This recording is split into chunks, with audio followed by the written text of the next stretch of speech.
Hello dear students, मैं अनुप सिंह डांगी। आज हम बात करने वाले हैं एक्सरसाइज कौन सी चल रही है 10.1 के अंदर क्वेश्चन नंबर 25 तक अपन ने पढ़ लिए। क्वेश्चन नंबर 26 से डिस्कस करते हैं।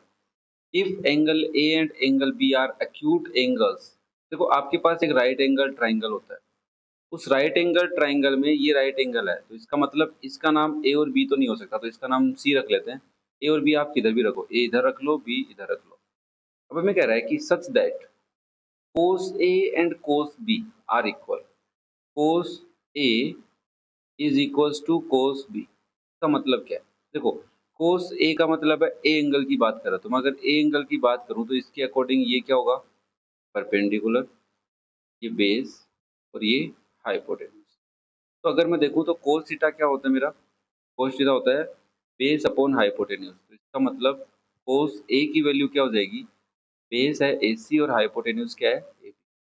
सिमिलरली कोस बी की बात कर रहा है, तो मैं एक नया डायग्राम बना देता हूँ राइट एंगल ट्राइंगल और परपेंडिकुलर बेस के लिए। तो ये सी है मेरा, ये ए है और ये बी है। अभी चेंज मत करना ना। नाउ इस एंगल की बात कर रहा है, तो इसके अकॉर्डिंग ये इसका क्या है? परपेंडिकुलर, बेस और हाइपोटेन्यूज। तो मुझे पता है कि कोस बी क्या हो जाएगा? पर बेस अपॉन हाइपोटेन्यूज। तो बेस क्या है? बीसी और हाइपोटेन्यूज क्या है? A B. कहने का मतलब है सीधा सा कि A C upon A B इसके इक्वल है B C upon A B के। तो ए बी से ए बी कैंसिल, ए सी किसके इक्वल आ गया? बी सी।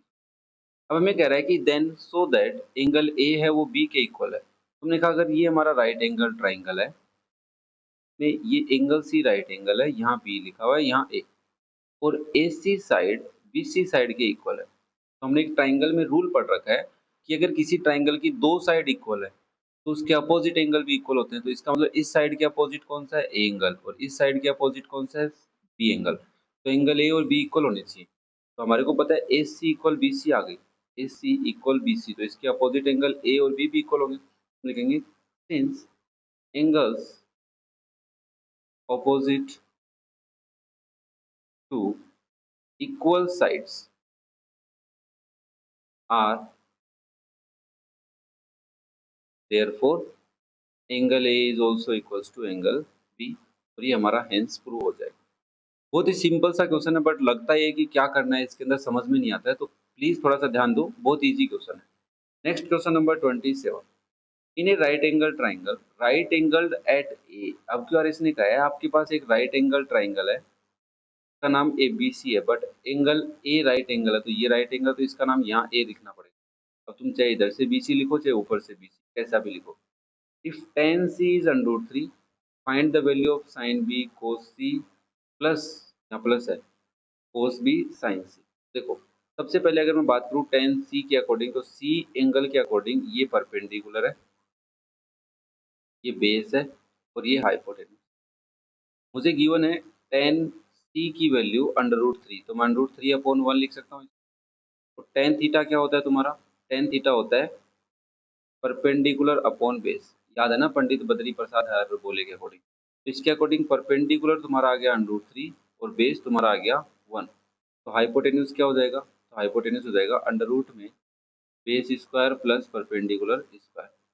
अंडर रूट बेस 1 का स्क्वायर 1 और अंडर रूट 3 का स्क्वायर 3, तो अंडर रूट 4।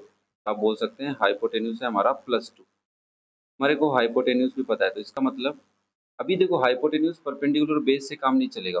अगर मैं आपको ये राइट एंगल ट्राइंगल बना के दूं और यहाँ पे ए बी सी लिखूं, ठीक है, तो आपको बेस मतलब ए बी, बेस क्या है? ए बी कितना दे रखा है? 1। ए बी तुम्हारा 1 यूनिट है, और परपेंडिकुलर का मतलब क्या है यहाँ पे? सॉरी, बेस का मतलब ए सी है ना, तो ए सी 1 है और परपेंडिकुलर का मतलब है ए बी। सॉरी, यहाँ पे ए सी लिखना पड़ेगा, ए सी बेस, और परपेंडिकुलर क्या है? A B, that is your under root 3। और हाइपोटेन्यूज तुमने बी सी बोल सकते हैं, क्या बोलेंगे? B C. ये काम में लेना। नाउ तुम्हें साइन बी और कोस बी पता करने हैं, तो बी एंगल के लिए ये लिख लूँ मैं, ये तुम्हारा परपेंडिकुलर, ये तुम्हारा बेस और ये तुम्हारा हाइपोटेन्यूज। जल्दी से बताओ मुझे, साइन बी पता करना है, तो साइन बी, साइन थीटा क्या होता है? Perpendicular upon hypotenuse. इस ट्राइंगल के अकॉर्डिंग परपेंडिकुलर क्या है? 1, या आप लिखना चाहो तो ए सी लिख दो अपॉन हाइपोटेन्यूज क्या है बी सी। ये क्या आ जाएगा तुम्हारा 1/2। और मुझे अगर कोस बी लिखना हो तो बेस अपॉन हाइपोटेन्यूज। तो इस ट्राइंगल में बेस क्या है आपका ए बी और हाइपोटेन्यूज कौन है बी सी है। ए बी कितना है √3 अपॉन, और यहाँ से तुम्हारे को साइन सी पता करना हो। Sine C perpendicular upon hypotenuse तो होता ही है, बट इस ट्राइंगल में परपेंडिकुलर कौन है A B upon B C. तो ए बी कितना है परपेंडिकुलर कितना है √3 अपॉन बी सी बेस आपने पता किया 2। साइन सी पता करना, और सॉरी साइन सी नहीं कोस सी। अब तुम्हें क्या पता करना है कोस सी, तो होता है बेस अपॉन हाइपोटेन्यूज। तो बेस क्या है इस ट्राइंगल का ए सी, हाइपोटेन्यूज है बी सी। इस ट्राइंगल की बात कर रहा हूँ भाई साहब। बी एंगल सी एंगल इधर लगा रखा है अपन ने साइन। नाउ ए सी कितना है बेस है, तो बेस है 1/2।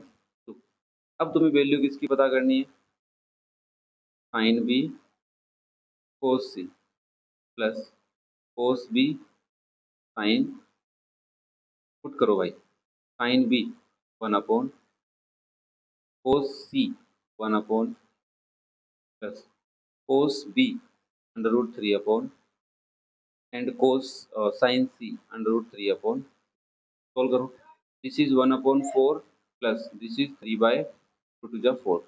√3 इंटू √3 3। एलसीएम कितना आया 4।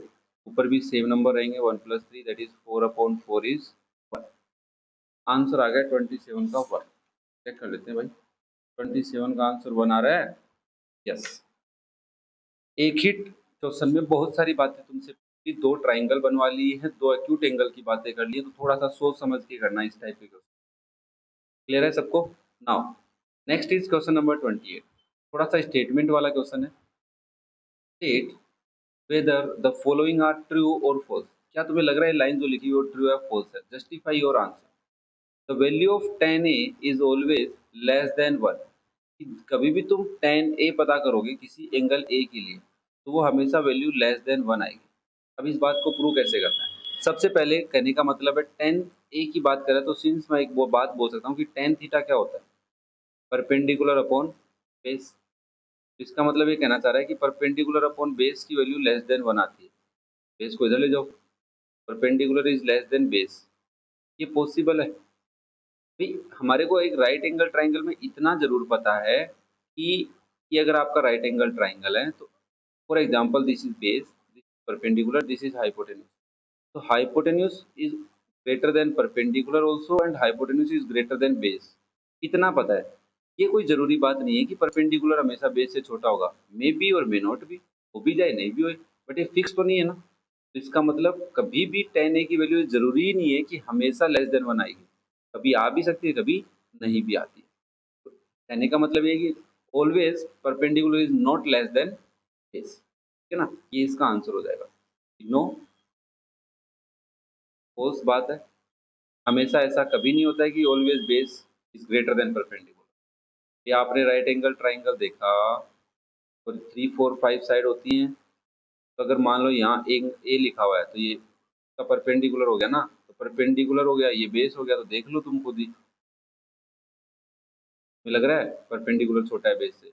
अगर सी की बात कर रहे हो तो रिवर्स हो जाएगा। क्लियर है सबको। Next take A is 12/5 for some value of angle A. कोई एंगल ए है उसकी अगर हम सीकेंड पता करें, ट्रिग्नोमेट्रिक रेशियो सीकेंड पता करें तो वो 12/5 आता है कि नहीं आ सकता। उसने कहा देखो भाई सेक थीटा क्या होता है, सेक थीटा होता है कोस का उल्टा। तो हाइपोटेन्यूज अपॉन बेस। इसका मतलब बेस की वैल्यू 5 दे रखी है और हाइपोटेन्यूज की वैल्यू 12। अभी तक तो लग रहा है ठीक है, बट चेक कर लेते हैं क्या पता परपेंडिकुलर हाइपोटेन्यूज से बड़ा आएगा छोटा आएगा। परपेंडिकुलर अगर हाइपोटेन्यूज से छोटा आ जाए तब तो ठीक है, अदरवाइज गलत है। तो आपको कह रहा है एक राइट एंगल ट्राइंगल है जिसमें एंगल ए यहाँ ले लेते हैं, बी राइट एंगल ले लेते हैं और सी यहाँ ले लेते हैं। तो इसका परपेंडिकुलर क्या होगा ये बेस और ये हाइपोटेन्यूज। हम राइट पाइथागोरस थ्योरम लगा देते हैं। Hypotenuse square is equal to base square plus perpendicular square. This is 5 square plus perpendicular square and here is 12 square. Perpendicular square is 144 - 25। कहाँ गया कैसी 144 माइनस 25 दैट इज 119। परपेंडिकुलर की value आई under root 119 और मैं अगर इसका अंडर रूट पता करूँ तो वैल्यू आ रही है मेरे पास 10.9087। तो ये जो वैल्यू है परपेंडिकुलर जो है वो लेस देन हाइपोटेन्यूज है। Yes, therefore is true. ये हमारा क्या है, ट्रू है। मैं एक बार आंसर चेक कर लेता हूँ कहीं कोई एरर नहीं आ जाए। Yes, this is true. Clear है सबको? नेक्स्ट, कोसे is abbreviation use for cosecant of angle A. Cosecant थोड़ा ना होता है यार, कोसाइन होता है। कोस ए का मतलब है एंगल ए का कौन सा ट्रिग्नोमेट्रिक रेशियो, कोसाइन ए, ठीक है ना। तो ये कोसिकेंट तो नहीं होता। कोसिकेंट किसका होता है, कोसेक का होता है। तो ये क्या है, कोस से सीधी सी बात है, कोई ज्यादा सोचना भी नहीं है। Cos is the abbreviation use for cosine of A. Cos, इसका आंसर अगर तुम लिखोगे तो cos is the abbreviation use for the cosine of angle, ये होता है, ठीक है ना। ये तुम्हें थोड़े से नाम पता होने चाहिए, sine, cosine, tangent, cotangent, secant, cos, ये पता होना चाहिए थोड़ा सा। Now next, cot A is the product of cot and A. No, कभी ऐसा थोड़ा ना है कि कोई एक राइट एंगल ट्राइंगल है, यहाँ पे 30 डिग्री लिखा हुआ है और यहाँ पे ए भी लिखा हुआ है, बी और सी, तो तुम ऐसे लिख दोगे कोट इंटू 30 डिग्री। नो, ऐसा तो कभी नहीं होता, समझ रहे हो ना बात को।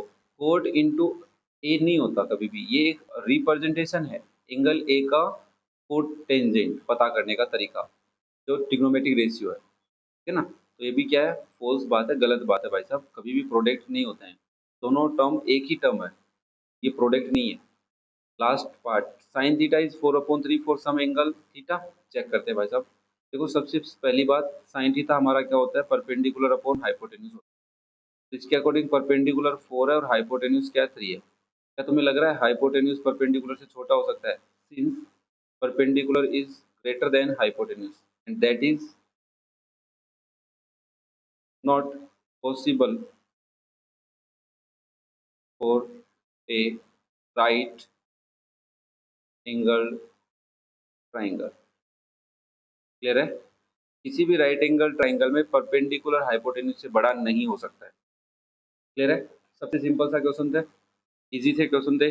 नेक्स्ट कुछ क्वेश्चंस बचे जो हम बोल सकते हैं जिनको इसने टाइप 2 दिया है या लेवल 2 दिया है, उसको थोड़ा अच्छे से समझेंगे, कोशिश करेंगे। और अभी तक अगर तुम चैनल पर नए हो तो सब्सक्राइब कर सकते हो। पढ़ाने का तरीका पसंद आ रहा है तो कमेंट करके बता सकते हो। Okay, thank you, have a nice day.